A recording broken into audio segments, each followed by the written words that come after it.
ultimately on these problems, you're gonna need to figure out what number to multiply the original amount by.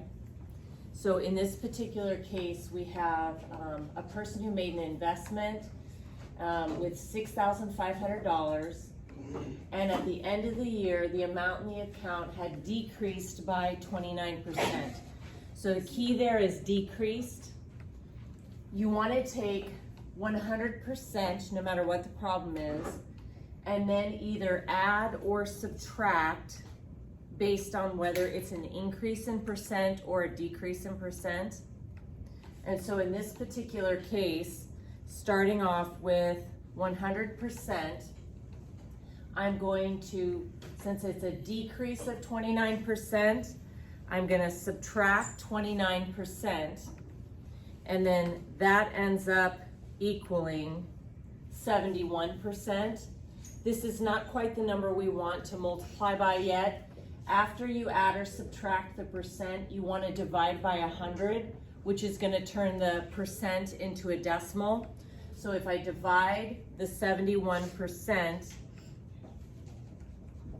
by 100, then that moves that decimal left 2 spots and I get 0.71. And this is my multiplier. So I'm going to take 0.71 and multiply it by the original amount. And remember, the original amount was $6,500 that was invested. So if you multiply 0.71 times 6,500, then you end up with 4,615. I'm going to do another example here in a second, but a reminder, like if you were in a store and you saw a price tag was $20 and the sign above said 30% discount, a shortcut to finding out how much money you're going to spend is to take 100% minus 30%, which is 70%, divide 70 by 100, giving you 0.70. Then you can take the price tag, multiply it by 0.7, and you're gonna end up with, in that case, $14, and that's how much you pay. If you wanted to know the tax on something, so in our state it's about 8.3%. So if I wanna know how much money am I gonna pay at the very end, a shortcut is 100% plus 8.3% is 108.3. Divide by 100, so that decimal moves left 2 spots, and you get 0.0183 or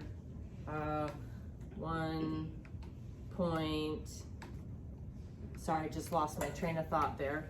So if I had 100% plus 8.3% is 108.3%. So then if you move that decimal left 2 spots, you get 1.083.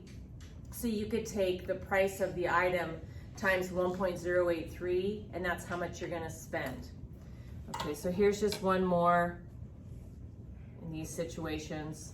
We've got a car dealership, and they're gonna increase the price of the car by 11% so they can make some money. But the amount that they paid for it was $43,500.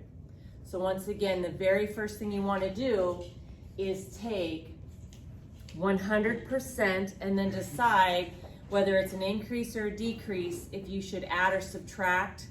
And since this one is an increase, I'm gonna add 11%, which brings us to 111%. Turn that into a decimal by dividing by 100. That moves the decimal left 2 spots, and I get 1.11. This is the number we're gonna multiply by. So up here, I'm gonna take 1.11 multiplied by the original price. A reminder, the original price was $43,500. So multiply 43,500 by 1.11, and we end up with the new price of the car, which is $48,285. Okay, so step 1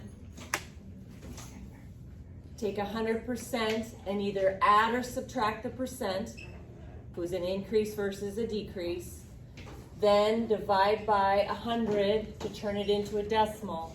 And now you can take this number times the original, and that gives you your new amount.